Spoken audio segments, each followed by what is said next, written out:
Is it cheaper than China's markets? So everyone is talking about how China seems to be in some kind of deflationary depression of sorts. And I look at the China equity side and I say to myself, it looks like it's actually maybe sending a bottoming signal. If you were to choose between European equities and China's equities, which would you choose? I've been writing positively about Hong Kong and China for the last 6-9 months. Because I lived in Hong Kong since 1973. I moved to the north of Thailand, to Chiang Mai, in year 2000, but I still keep an office in Hong Kong and I go there frequently. And I've been known in Hong Kong as Dr. Doom because I was very negative about Hong Kong properties for a long time and the economic outlook. Also because obviously China was developing and Hong Kong's importance, which was very significant relative to China in the 70s and 80s, was going to diminish. The GDP of Hong Kong, which used to be 30% of China, is now only less than 3%. But Hong Kong will be an important city in China, in the South China zone, in the so-called Greater Bay Area. There are 80 million people that live there. So if you're the principal city there, it's an important position to be in and a desirable position to be in. Now, the property in Hong Kong are going down, but the property shares sell at an 80% discount to the net asset value of the properties that they own. Now, the asset value will go down, of course, in my view, not by 80%. So I'm on your side. I own Chinese stocks. I buy Chinese stocks, and some have actually, you see, the Western media and Western analysts, they're all very negative about China. Also, the public, brainwashed by the media.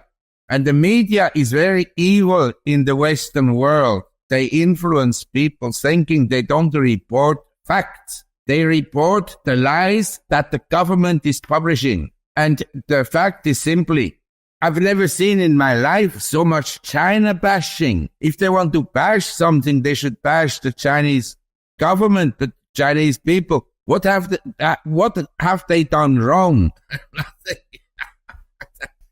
Unbelievable. And all these China bashers, you go to their homes. Most of their appliances are made in China, or the components that are in their appliances are made in China. They have telephones like this.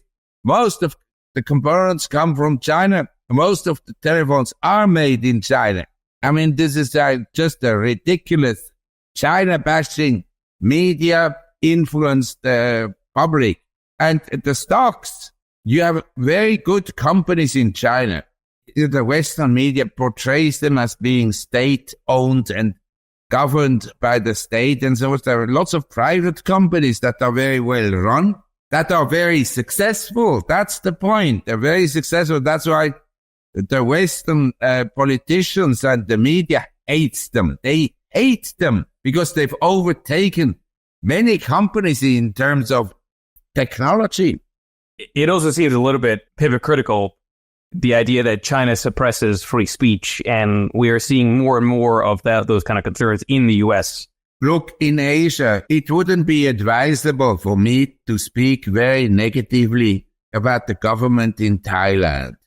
And I wouldn't do it in the first place because I think that the government in Thailand in many ways is actually better than in the U.S., quite frankly.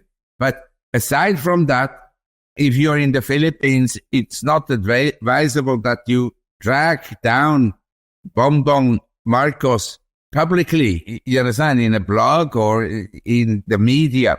In Asia, this is just not done. Now, in the US, the criticism is actually very strong. For in Asia, it's hard to believe that people can write so negatively about the leader of the country. But in Asia, it's a different culture. We have freedom of speech, but people don't use this freedom frequently publicly. A question asked on the live stream, I'll show it on the screen. This goes back to your discussion around European leaders being awful. Is this a product of long-term nepotism, do you think, when it comes to the ineptitude of those that are in power? this is a very interesting question, because you look at these characters who are in governments nowadays, including the people she's no longer in New Zealand, the Prime Minister, but you look at the Prime Minister, the previous in Australia, and especially in America, on your northern neighbor, Mr. Trudeau. You have to scratch your head and say to yourself, what did people think about when they voted for these characters? Unbelievable. The same in Germany, the Greens and the Socialists and so forth. One of the problems I've seen, because I know some of the party leaders in Germany of the AfD.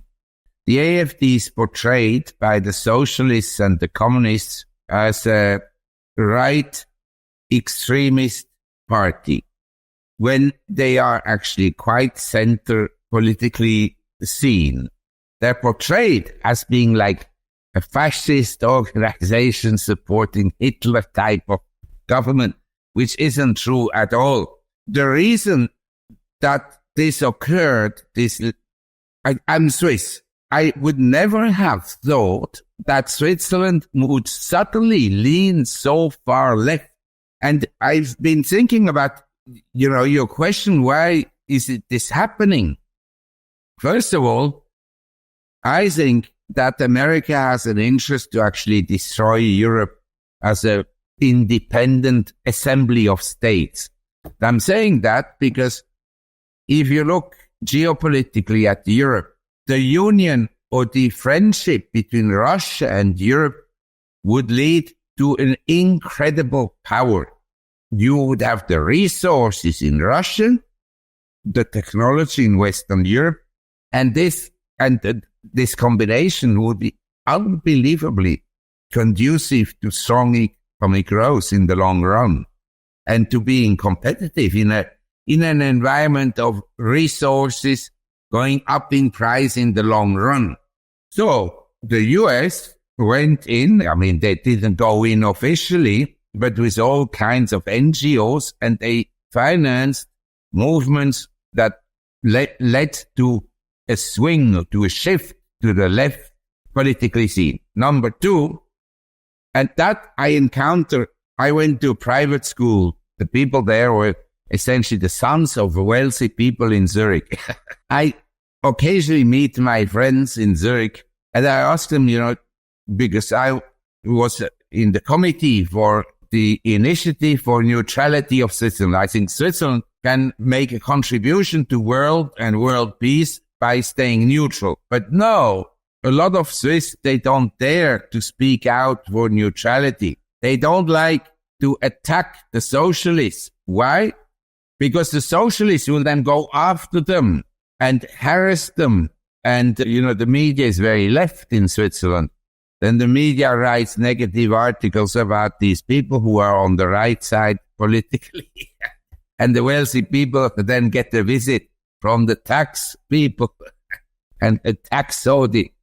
They can make your life very difficult, I'm telling you.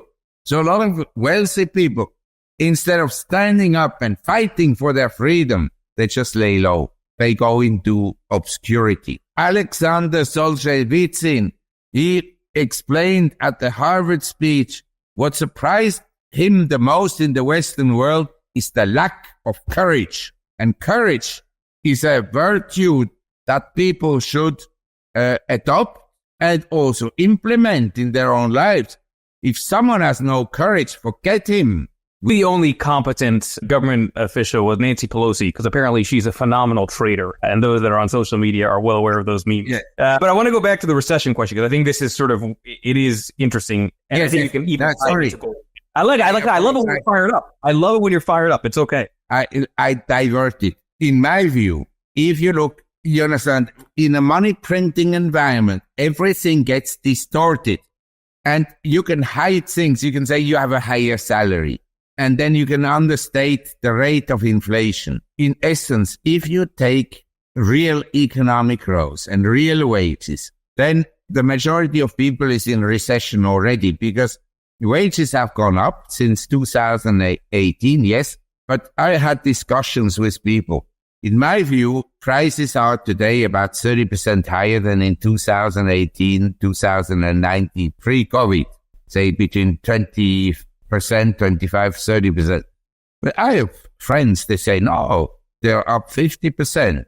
And I rely very heavily on a man called John Williams. He publishes shadow statistics. The shadow statistics, in my view, may overstate inflation a little bit, but they overstate the cost of living increases much less than the government understates the cost of living increases.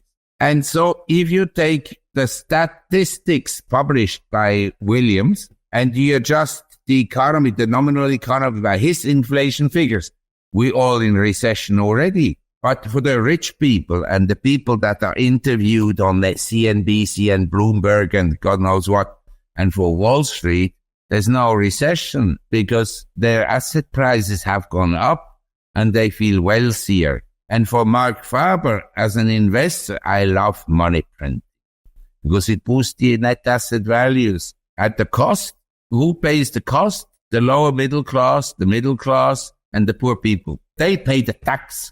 They pay for the inflation, and inflation is a tax, but it touches different sectors of society differently. So if you ask me, why is the oil price weak? I tell you why. The global economy is today lower than it was in 2018 in terms of real measurement. I have many statistics that show that. And today the automobile stocks are all down. Why are they all down? Has to do with the demand. People don't have the money to buy goods anymore. Dollar General said it.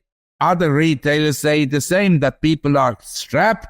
They have to cut down on life necessities. So what is the answer to that? I mean, it's the Bitcoin maxis would say the answer to that is Bitcoin. The gold bugs would say the answer to that is gold. Is there an answer to any of that? You know, I also own gold and so forth. I'm not looking at the world as a private investor, and I don't think, how do I participate in the best way to exploit a very unfortunate situation that arises from money printing. I'm an economist, I'm a social observer, and I'm an historian. As such, I have to condemn money printing in the strongest possible terms because it's one of the worst disasters that can come upon a society. It's an injustice that is incredible, and it leads to hardship for the majority of people, and it benefits a few profiteers.